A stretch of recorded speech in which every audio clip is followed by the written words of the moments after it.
अस्सलाम वालेकुम and a very good morning to all of you. आप सब कैसे हैं? हम उम्मीद करते हैं आप ठीक होंगे। लेकिन आपने भी जाग कर अगर मैच देखा है और अगर आप अर्जेंटीना के फ़ैन हैं तो फिर आप थोड़े से डिसअपॉइंट भी होंगे। Exactly. Good morning everyone, wake up Pakistan में आपको खुशामदीद। बिल्कुल ठीक कहा हमारा आपने कि अगर आप मेसी के फ़ैन हैं तो ये आज की जो सुबह है आपके लिए कुछ ज़्यादा अच्छी खबर नहीं लाई, क्योंकि गुज़िश्ता रात जो मैच हुआ है बड़ी डिसअपॉइंटमेंट हुई है। डिसअपॉइंटमेंट इसीलिए भी ज़्यादा हुई कि काफ़ी बोरिंग मैच था। जिस तरह फाइनल की हमेशा एक्साइटमेंट होती है, जैसे जी। लास्ट वर्ल्ड कप था, कितनी एक्साइटमेंट थी और कितना मैच इतना ज़बरदस्त सनसनीखेज़ हुआ था, लेकिन वो इस बार अनफॉर्चुनेटली बहुत बोरिंग था, एग्जैक्टली। जबकि हमने जाग के मैच देखा है। बिल्कुल, ज़्यादातर लोगों ने रात भर जाकर मैच देखा, क्योंकि टाइम में बड़ा फ़र्क है। अमेरिका में, न्यूयॉर्क में ख़ास तौर पे जो है वो फाइनल खेला जा रहा था, और उसके बाद जो कुछ हुआ, बहरहाल आपने बिल्कुल ठीक कहा कि जो इससे पहले कतर में जो फाइनल मैच हुआ था था। फीफा वर्ल्ड कप का, बड़ा आउटस्टैंडिंग मैच था। और ऐसा फाइनल जो मुद्दतों जिसको याद रखा जाएगा, उसके बिल्कुल बरक्स ये जो फाइनल हुआ था बहुत ही डल नोट के ऊपर स्टार्ट हुआ। और स्पेन के हवाले से हम पहले ही बता चुके हैं आपको कि उसका ट्रैक रिकॉर्ड अगर आप देखें, एक ही गोल उनसे होता है। इससे पहले भी जब वो वर्ल्ड चैंपियन बने, एक ही गोल उन्होंने किया। पूरे वर्ल्ड कप में हर मैच में एक ही गोल उनका हुआ है। यहाँ पर भी हमने आपको पहले बताया था कि इनका जो प्लेइंग स्टाइल है, बहुत ज़्यादा डिफेंसिव खेलते हैं। अर्जेंटीना की अगर बात करें, वो भी बहुत ज़्यादा डिफेंसिव फुटबॉल खेलते रहे थ्रू आउट द गेम। उनका कोई अटैक नहीं था, और ये फर्स्ट टाइम ऐसा वर्ल्ड कप के अंदर हुआ है कि उन्होंने स्टार्ट से ही बहुत ज़्यादा आप समझ लें कि डिफेंसिव नज़र आए, और कोई अटैकिंग मूव जो है वो नहीं बनाई, जिसका नतीजा ये निकला कि वही बिल्कुल लास्ट में जाकर एक गोल होना ही था। और बिल्कुल वैसे ही हुआ कि फॉरन जो टॉरस हैं, उन्होंने जो फैरन टॉरस ने गोल किया, उसके बाद जो है वो स्पेन को बासानी जो है ये विक्ट्री मिल गई। और ये मैच इस तरह था, हर कोई चाह रहा था कि वो एक्साइटमेंट हो, वो चीज़ हो, लेकिन वो देखने नहीं आई। जिस तरह क्लोजिंग सेरेमनी हुई, कौन से परफॉर्मेंस नहीं हुई। BTS, जेलो, जस्टिन बीबर सब ने परफॉर्म किया और बड़े लोग एंजॉय कर रहे थे सेरेमनी को। बट अनफॉर्चुनेटली जब मैच हुआ तो बड़ा ही बोरिंग सा मैच देखने में आया। 90 मिनट्स तक कोई गोल नहीं हुआ, फिर इजाफी जो 15 मिनट्स थे उसके अंदर जाके स्पेन ने एक गोल किया। एग्जैक्टली, बिल्कुल। सोशल मीडिया की थोड़ी सी बात कर लें। सोशल मीडिया के ऊपर इस मैच के हवाले से जी इससे पहले भी क्रिटिसिज्म होता रहा, यहाँ पर भी क्रिटिसाइज करते रहे कि जिताने की कोशिश की जा रही है। तो जनाब अब ये उन लोगों से सवाल है जो ये कह रहे थे कि जितवाने के लिए कोशिश हो रही थी, तो फाइनल के अंदर 4 येलो कार्ड मिले हैं, 1 रेड कार्ड मिला है, और उसके अलावा भी जो कुछ हुआ वो आपके सामने है। तो मेरा ख्याल है कि अच्छा, पाकिस्तान में लोग बड़े दिलचस्पी से जो है वो मैचेस देख रहे थे, पता नहीं देख भी रहे थे या नहीं देख रहे थे। जैसे मैं और हमारा तो आपको बता रहे थे कि हम लोग तो जितना मैच देखा आपको बता दिया, लेकिन यहाँ पर बहुत सारे लोग ऐसे हैं, माशाल्लाह बड़ी तादाद ऐसी लोगों की है जिनको अभी तक शायद ये भी नहीं पता कि फुटबॉल की एक टीम में खिलाड़ी कितने होते हैं। वो भी जनाब मेसी की परफॉर्मेंस के ऊपर जो है क्रिटिसाइज कर रहे थे। और इसमें एक ऐसी भी तादाद लोगों की थी जो क्रिस्टियानो रोनाल्डो के फैन थे, वो हर उस टीम को सपोर्ट कर रहे थे। आई थिंक उन्हीं की तादाद थी। एग्जैक्टली, जो अर्जेंटीना के जो है वो अगेंस्ट खड़ी थी। यहाँ पर ये भी एक बड़ा सिलसिला रहा है कि हर वो शख्स मेसी के अगेंस्ट है जो क्रिस्टियानो रोनाल्डो का फैन है, और जनाब उसकी पूरी कोशिश थी कि किसी भी तरह से ये जो वर्ल्ड कप का फाइनल है ये अर्जेंटीना ना जीते, वरना एक ऐसा रिकॉर्ड सेट हो जाएगा कि शायद फिर ये जो कंपैरिजन अभी ये करते रहते हैं एवरी नाउ एंड देन के रोनाल्डो अच्छे हैं, मेसी अच्छा है, ग्रेटेस्ट ऑफ ऑल टाइम कौन है। बहरहाल जी, ग्रेटेस्ट ऑफ ऑल टाइम आपके सामने। इससे पहले डिफेंडिंग चैंपियन थे इस दफा फाइनल से जो और इससे पहले वर्ल्ड कप के अंदर भी जो फाइनल स्टेजेस के अंदर ही अर्जेंटीना बाहर हुई है। तो ऑल इन ऑल अगर आप परफॉर्मेंस देखें लियो मेसी की, तो बड़ी आउटस्टैंडिंग रही है, और in the end finalist Argentina बनी है। बड़ी बात है ये भी, और ये उनका लास्ट वर्ल्ड कप है आई थिंक लियोनेल मेसी का। बिल्कुल। और हम मिस करेंगे क्योंकि हम बहुत हार्डकोर फैन हैं मेसी के, और हम ये देखना बहुत मिस करेंगे।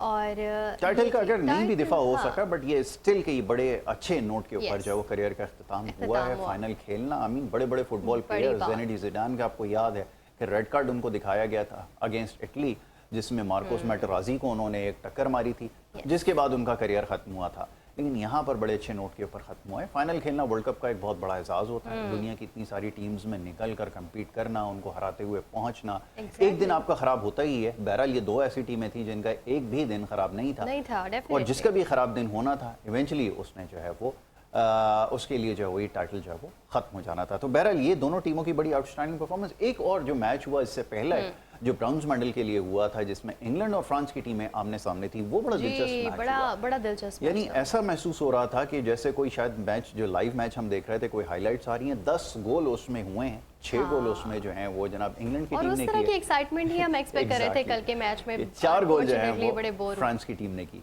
तो बहरहाल जी, एम्बापे जो हैं फ्रांस के प्लेयर, अच्छे टॉप नॉच खिलाड़ी हैं, फ्रांस के स्टार फुटबॉलर हैं, गोल्डन बूट के लिए जो है वो सेलेक्ट हो गए वो, और लीडिंग गोल स्कोरर इस वर्ल्ड कप के अंदर रहे हैं। 22 गोल्स हैं उन्होंने स्कोर किए इस पूरे वर्ल्ड कप में। उसके बाद लियो मेसी, बड़ी आउटस्टैंडिंग परफॉर्मेंस रही इस वर्ल्ड कप के अंदर भी, और बड़े हाई नोट के ऊपर वर्ल्ड कप का जो इख्तिताम हुआ, 21 गोल उन्होंने जो है वो किए हैं। बिल्कुल, एक उसके एरा बाद आई जो थिंक है ऑलमोस्ट खत्म हो गया है, एक Exactly. एरा और जो एक ऑरा था मेसी का, आई थिंक वो अब खत्म हो गया है और हम बहुत मिस करेंगे। एब्सोल्युटली, बिल्कुल ऐसा ही है। और हालैंड वगैरह जो हैं उनका भी इस वर्ल्ड कप के अंदर बड़ी आउटस्टैंडिंग और बड़ी चार्मिंग पर्सनालिटी निकल कर बाहर आई है। अभी भी हालैंड के जो सोशल मीडिया प्लेटफॉर्म है उस पर बड़ी मज़ेदार वो पिक्चर्स शेयर कर रहे हैं। वो पूरा उन्होंने जहाँ पर मैच था वहाँ पर वो पूरा एंजॉय कर रहे थे, वो शॉपिंग कर रहे थे, वो वहाँ का खाना ट्राई कर रहे थे, और वो बड़े आजकल लाइमलाइट में उनके बैग्स की कलेक्शन, और वो इतने एक्सपेंसिव और क्लासी बैग्स हैं, उनका लुक, उनका हेयर स्टाइल भी बड़ा इन द एंड ट्रेंड कर रहा है। बिल्कुल, उनके डाइट प्लान, उनका जो लाइफस्टाइल है, अब तो आपको पता है, ये पहले फुटबॉलर्स जो थे उनका लाइफस्टाइल हम इतना नहीं जानते थे। जाहिर है कि इतना कुछ नहीं आता था, by the virtue of social media अब उनके नाम पे बहुत गाना कुछ बन चुका है, आपने सुना? बिल्कुल गाना ऐसा बना ही है उनके नाम पे, तो बड़ी पॉपुलर पर्सनालिटी बन गए। बिल्कुल ऐसा ही है। और ये थी जी। ठीक है जी, थोड़ी सी आगे बात करते हैं मौसम के हवाले से। महकमा मौसमियात ने आज से 25 जुलाई तक मुख्तलिफ इलाकों में गरज चमक के साथ बारिश की पेशगोई कर दी है। आज से 23 जुलाई के दौरान दरियाओं, नदी नालों में तूफानी और नशेबी इलाकों में अर्बन फ्लडिंग का खदशा जाहिर किया। अच्छा, मुख्तलिफ इलाके कौन से हैं? देखें, पाकिस्तान के जो बलाई इलाके हैं वहाँ तो बारिशों का सिलसिला रहता ही है, और सिलसिला शुरू हो भी चुका है। पंजाब के मुख्तलिफ इलाके इसके अंदर शामिल हैं, बलाई इलाके भी और जनूबी इलाके, दोनों जगह बारिशों का सिलसिला जो है वो शुरू हो जाएगा। सिंध के अंदर भी ये बताया जा रहा है कि सिंध के जो मुख्तलिफ इलाके हैं, कराची को छोड़ के दादू हैं, बदीन, ठट्टा वगैरह, यहाँ पे बारिशों का सिलसिला जो है वो शुरू हो जाएगा।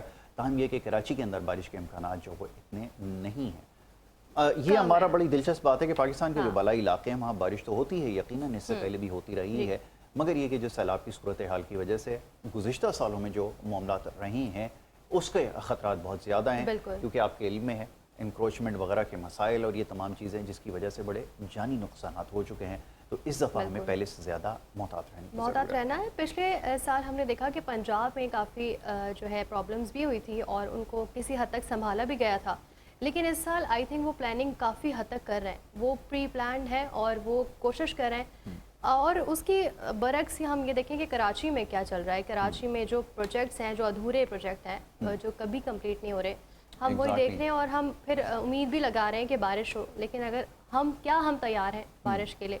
क्या हमारा शहर इस उन चीज़ों पर है कि हम बारिश अफोर्ड कर सकें? बिल्कुल ऐसा ही है। हमारे पास अभी तक देखिए सबसे बड़ा प्रॉब्लम ये है शहर कराची का, अनफॉर्चुनेटली बड़ी बदकिस्मती है कि यहाँ पे तरक्यात के नाम पे जो कुछ हो रहा है, मेरे ख्याल में अब तो इतनी बात इसके ऊपर हो चुकी है कि मज़ीद अब कहने के लिए कुछ बचा नहीं है, और शायद आज तारीख तक हुकूमत की तरजीहात में ये चीज़ शामिल नहीं है कि इस शहर के लिए कुछ किया जाए या इसके इंफ्रास्ट्रक्चर के हवाले से संजीदा इक़दाम किए जाएँ। महज यहाँ पर जो है मामलात इक़्तिदार के और पैसे के और ये तमाम मामलात हैं रहे हैं, मगर ये कि संजीदगी का मुजाहरा नहीं किया गया। खबर भी यही है हमारा कि जो बलाई इलाके हैं, ख़ास तौर पर दरियाए चनाब में मराला के मुकाम पर निचले से ऊँचे दर्जे का सैलाब, जबकि रावी और बसंतर, डेग, एक, पलखू, भंबर, हलसी और डोरा नालों में भी तुग़यानी का खदशा है। तो ये एक सिलसिला जो है हमेशा से रहा है कि पंजाब के अंदर, जैसा भी कुछ देर पहले हमने अर्ज़ किया कि बारिशों की वजह से सैलाब की सूरत हाल होगी। देखते हैं इसके लिए क्या इक़दाम। और साथ ही साथ महकमा मौसमियात के मुताबिक इस्लामाबाद, रावलपिंडी, मरी, गिलियात और पंजाब के मुख्तलिफ शहरों में भी आज से बारिश का इम्कान है। पंजाब के मुख्तलिफ अज़ला में कल से 24 जुलाई के दौरान वक्फे वक्फे से बारिशें मुतवक्किल हैं। बिल्कुल ऐसा ही है। तो ना मौसम की सूरत हाल से आपको आगाह किया, ये सूरत हाल है। बारिशों का सिलसिला जैसे ही शुरू होता है तो उसके साथ ही ये मामलात सर उठाते हैं और एक दफ़ा फिर इसके खदशात मौजूद हैं, जिसका भी हमने आपसे तस्करा किया है।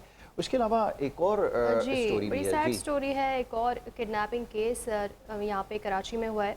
कराची मंगोपई रोड पर कायम निजी हाउसिंग सोसाइटी में घर के बाहर से 2 साल का बच्चा मुबैना तौर पर अगवा हो गया। वाक़े का मुकदमा दर्ज कर लिया गया। 2 साल के अजान अली को मोटरसाइकिल सवार मुलजिम ने अगवा किया और CCTV फुटेज भी इसकी मंजर यहाँ पर आ गई है, जो जिसमें देखा जा सकता है यासिर कि वो आई थिंक अपनी वालिदा है उनके साथ मौजूद, और वो अपने आई थिंक फ़ोन में कुछ देख रही हैं और साथ बच्चा, ये फुटेज में आप देख सकते हैं, और वो बच्चा खड़ा हुआ है। ये कोई रात 8 बजे का कुछ वक्त है जी, और 8:40 का ये वक्त है, और यहाँ पर हमने देखा कि वो बच्चा अपनी वालिदा के साथ बस इस तरह खड़े होते हैं, वॉक आई थिंक वो बच्चा कर रहा है, 2-3 स्टेप लिया और उतने में एक बाइक आती है और बच्चे को अगवा कर लेती है। तो ये सिचुएशन थी।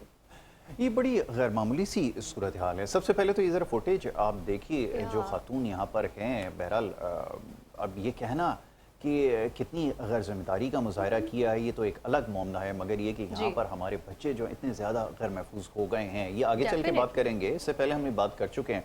मगर समझने की बात यह है कि इन सारे मामला जो इस वक्त सामने आ रहे हैं, उसके बावजूद इतनी गैर जिम्मेदारी का मुजाहरा करना। अब ये सोचिए कि इससे पहले एक बच्चा शहर कराची में, आपको याद होगा, आज से कुछ अर्से कबल नीपा चौरंगी के पास एक डिपार्टमेंटल स्टोर से बाहर निकलते हुए बस बच्चे ने हाथ छुड़ाया है और वो एक नाले में जा गिरा। अब वो बदकिस्मत बच्चा, जाहिर है कि यहाँ पर तो आपको पता है कि सूरत हाल इस शहर की ऐसी नहीं है कि आप जो है वो किसी तौर पर भी अपने बच्चे से एक लम्हे के लिए भी नज़र हटाएं, वरना इतने बड़े हादसा और सानियात यहाँ पर हो रहे हैं। यहाँ पर मैं जो खातून को देख रहा हूँ, मुस्तकिल अपने मोबाइल में मसरूफ़ हैं इस्तेमाल करने में, और इतनी मसरूफ़ हैं कि उनको ये भी इल्म नहीं है कि उनके इर्द गिर्द हो क्या रहा है। यानी बच्चा वो आराम से वहाँ पे जाकर सामने चला गया, और खुदा ना करे अगर ये वाक़या ना भी होता, अगर कोई हादसा पेश आ जाता, तो उस वक्त भी इनको नहीं पता चलना था। अच्छा, ऐसे एक सोसाइटी के अंदर ये हुआ है, तो अच्छा, हम अंदर प्रेमिसेस के अंदर हुआ है। अगर हम ये देखते हैं कि सोसाइटी के अंदर बाज़ दफ़ा ऐसा होता है कि गेट होते हैं और गेट से एंट्री के लिए आपको वेरिफिकेशन करानी पड़ती है। मगर ये किस तरह से अंदर आए और वालिदा के सामने से बच्चे को बाइक पर बिठाकर इस तरह से अगवा कर ले गए, तो आई डोंट थिंक सो कि कुछ समझ आया। और सिक्योरिटी गार्ड भी बताया जा रहा है कि वही मौजूद था। तो I don't know is it pre planned, और इसमें कुछ इतना क्लियर समझ नहीं आ रहा। एग्जैक्टली। अच्छा, अभी ये कि देखें, कोई नतीजा खस करने से पहले, वैसे तो ये अफसोसनाक वाक़या है, मगर ये तहकीकात इसकी होनी चाहिए कि ये सारा क्या मामला है। और ये क्योंकि फुटेज में जो चीज़ नज़र आ रही है उसमें भी बहुत सारे सवालात जो हैं वो खड़े हो रहे हैं। यकीनन जो तहकीकाती इदारे हैं वो उसकी हर जाविये से जो है तहकीकात करेंगे और फिर कोशिश करेंगे कि इसका जायज़ा लिया जाए। बहरहाल इस तरह के वाक़यात में आप गार्ड भी देख सकते हैं। एग्जैक्टली, गार्ड्स भी नज़र आ रहे हैं, और यकीनन जब गार्ड्स वहाँ पर मौजूद हैं तो वो इस शख्स को भी जानते होंगे, क्योंकि अगर ऐसा नहीं होता तो उसको ज़रूर रोका जाता। ये कोई वाक़तन ऐसा शख्स है जो वहाँ से रोज़ाना की बुनियाद पर गुजरता है, या ऐसा है कि वो वहीं का कोई रिहायशी हो सकता है, ये सारे इम्कानात मौजूद हैं। तो जब तहकीकात इसकी मज़ीद होगी यकीनन ये मामला सामने आएंगे। जी, और साथ ही साथ chief election commissioner Azad Kashmir गुलाम मुस्तफ़ा मुग़ल ने कहा कि आज़ाद कश्मीर में इलेक्शन बर वक्त होंगे और 27 जुलाई को इलेक्शन मुलतवी होने से मुताल्लिक़ खबरें सिर्फ अफवाह है। जैसा कि पता है कि आज़ाद कश्मीर में अब इलेक्शन का सिलसिला शुरू हो गया है, और क्लियर इंडिकेशन आ गई है कि जो अफवाहें फैलाई जा रही थी कि डिले हो सकता है, पोस्टपोन हो सकता है इलेक्शन, लेकिन उसके लिए इंडिकेशंस आ चुकी हैं कि वो अपने वक्त मुकर्रर वक्त पर ही होंगे। बिल्कुल ठीक है, आपने सही कहा, क्योंकि इस वक्त ख़ास तौर पे सोशल मीडिया के ज़रिए और मुख्तलिफ व्हाट्सएप ग्रुप्स में इस तरह के पैगाम चलाए जा रहे हैं। इस वक्त बड़ी ही हसास सूरत हाल आज़ाद कश्मीर के अंदर है, और इंतखाबात का अमल जो है वो शुरू होने को है। उससे पहले अगर इस तरह के वाक़यात हुए, और ख़ास तौर पे जैसे सोशल मीडिया के ज़रिए हम बार बार इस चीज़ की निशानदेही करते हैं कि व्हाट्सएप ग्रुप्स में मुख्तलिफ इस किस्म के पैगाम चलाने का मकसद ये होता है कि यहाँ पर पैनिक जो है वो क्रिएट किया जाए। और इसमें ज़्यादातर आप यकीन माने, आपको मानना भी होगा, क्योंकि तहकीकाती इदारों ने जो चीज़ें सामने लेकर आए हैं उसमें पता ये चलता है कि इसमें जो ज़्यादातर मैसेजेस होते हैं वो पड़ोसी मुल्क की जानिब से बनाकर मुख्तलिफ ग्रुप्स में चलाए जाते हैं, और बाकायदा एक बड़े ऑर्गेनाइज सिस्टम के तहत जो है वो ये किया जा रहा है। और यहाँ पर हमारे कुछ नादान लोग जो हैं, जो एक मखसूस तबके से ताल्लुक़ रखते हैं, वो इन तमाम चीज़ों से भरपूर कोशिश करते हैं कि इससे फ़ायदा उठा लिया जाए। तो ये फ़ायदा उठाने के चक्कर में नतीजा ये निकलता है कि आपके मुल्क की जो साख है वो पूरी दुनिया में मुतासर होती है। अभी एक और बड़ा मुतनाज़ किस्म का एक इंटरव्यू सामने आया है, बिल्कुल डिस्कस करते हैं। नौरीन नियाज़ी के हवाले से आज से एक पॉडकास्ट की गई है यूट्यूब चैनल के लिए, और उसमें बड़ा ही क्लियरली आपने इस तरह की गुफ्तगू की है जो बिल्कुल काबिल मज़म्मत है। और इस तरह की बात करना, आप एक पाकिस्तान तहरीक इंसाफ से आप ताल्लुक़ रखते हैं, पाकिस्तान नाम आता है, और पाकिस्तान के ख़िलाफ़ आप इस किस्म के बयान दे रहे हैं, और फिर उसको फिर अब जस्टिफाई करने की कोशिश की जा रही है। अच्छा, एक चीज़ और मैं आपसे ज़रा गोशगुजार करूँ कि इससे पहले भी इस तरह का वाक़या हो चुका है। जो इमरान खान साहब की जो बड़ी बहन है अलीमा खान साहब, वो भी भारतीय चैनल के ऊपर इस किस्म की स्टेटमेंट जो वो इससे पहले दे चुकी है। ठीक है जी, अगर ये एआई से जनरेटेड वीडियो है, ठीक है, थोड़ी देर के लिए मान लेते हैं, लेकिन जरा ये बता दीजिए कि ये एआई जनरेटेड है। अभी जो इससे पहले स्टेटमेंट जो दी गई हैं उसके लिए कौन सा डिनाइल आया है, कौन सा ट्वीट आया है, अंदर से और बाहर से दोनों से कोई इसकी जो है ना इसके बारे में कोई डिनाइल रिकॉर्ड कराया गया है, ना ही इसके अगेंस्ट कोई स्टेटमेंट दी गई है। बल्कि मुख्तलिफ जगहों पर मुख्तलिफ प्लेटफॉर्म्स के ऊपर इसका दिफा करने की कोशिश की गई है। तो खुदारा इस किस्म की तासुर देने की कोशिश ना करें। आई मीन मार क्योंकि का अब बुरी हक, तरह से बिल्कुल मार expose के हो हक चुके के हैं। हवाले से उन्होंने ये बात की है कि ये गठजोड़ था और मार के हक को पूरी दुनिया अप्रिशिएट कर रही है। हम बताइए। सब ने देखा कि पाकिस्तान ने भारत को किस तरह से शिकस्त दी है और अब उस तरह के आप बयानात, आप बज़ाहिर पाकिस्तान में रहते हो और पाकिस्तान से ही ताल्लुक़ रखते हो और अब पाकिस्तान के हवाले से इतनी बड़ी बात करो। पाकिस्तान पूरी दुनिया में नाम कमा रहा है। Exactly. पाकिस्तान सालिसी का किरदार अमेरिका ईरान की जो सिचुएशन है उसमें किरदार कर रहा है और पूरी दुनिया उसकी मौतरफ है। और आप पाकिस्तानी होते हुए एक पार्टी से ताल्लुक़ रखते हुए आप इस तरह के बयानात दे रहे हैं और फिर उसको ये कह रहे हैं कि वो AI जनरेटेड है। AI जनरेटेड है। अब आपका सियासी इख्तिलाफ किसी के साथ भी हो सकता है, आपका नज़रिया किसी भी जमात के साथ हो सकता है, हमारा भी होगा यकीनन, कोई ना कोई किसी न किसी सियासी जमात के साथ हर इंसान का होता है। मगर ये बात कहना ये इंतहाई मज़ह का खेज़ बात है कि आप दुश्मन मुल्क के लोगों को बैठकर उन्हीं के प्लेटफॉर्म के ऊपर ये मैसेज दे रहे हैं कि ये सब गठजोड़ था। अगर ये गठजोड़ था और जो लोग शहीद हुए हैं, जो हमारे बच्चे और जवान शहीद हो रहे हैं, या बलूचिस्तान में जो शहीद हो रहे हैं, जो अब ये अपना खैबर पख्तूनख्वा के अंदर जो शहीद हो रहे हैं, क्या ये गठजोड़ के तहत हो रहे हैं? मतलब इसके ऊपर क्या कहा जाए? मैं तो इदारों से ये कहता हूँ कि फिर आप इस किस्म की अगर इनको लेवरेज देंगे और इनके खिलाफ अगर कोई वाक़तन कोई इनको करार वाकई सज़ा ना दी गई, मेरी सॉरी आपको बहुत नागवार गुजरेगी कि किस किस्म की बात हो रही है, लेकिन ये वक्त की ज़रूरत है। मुल्क के ऊपर, मुल्क की इंटेग्रिटी के ऊपर, सॉवरेनिटी के ऊपर, इसके ऊपर कोई अगर क्वेश्चन भी उठाएगा उसके लिए कोई गुंजाइश नहीं है, कोई माफी की गुंजाइश नहीं है। दुश्मन मुल्क के अंदर बैठकर अगर इस किस्म की बात की जाएगी, आप तसव्वुर नहीं कर सकते कि दुनिया में इसकी कोई मिसाल नहीं मिलेगी। कोई अपने मुल्क के अगेंस्ट इस हद तक चला जाएगा। सियासी इख्तिलाफात कहाँ पर नहीं है? दुनिया का कौन सा मुल्क है जहाँ पे सियासी लीडरों को नहीं कैद किया जाता या सियासी मुखालफत में जो है ये सब कुछ नहीं होता? मगर ये कि अपने स्टेट के खिलाफ इतनी बड़ी कामयाबी जो हमें नसीब हुई, अल्लाह ने हमें अता की, उसके लिए इस किस्म की बात करना, ये इस समझ से बालातर। और अब देखते हैं कि काउंटडाउन शुरू हो चुका है, कितने लोग हैं स्क्रीन के ऊपर आके मुख्तलिफ रात को प्रोग्राम्स में बैठे होते हैं, इसके ऊपर अपना जो है वो डिनाइल रिकॉर्ड कराते हैं। ज़रा देखिए आप। चलें जी, आगे बढ़ते हैं, अगली स्टोरी की तरफ चलते हैं जनाब। और ख़बरें और भी हैं, बहुत सारे मामलात हैं जिसके ऊपर हमने बात की है और आगे भी ख़बरें आपके साथ शेयर करेंगे।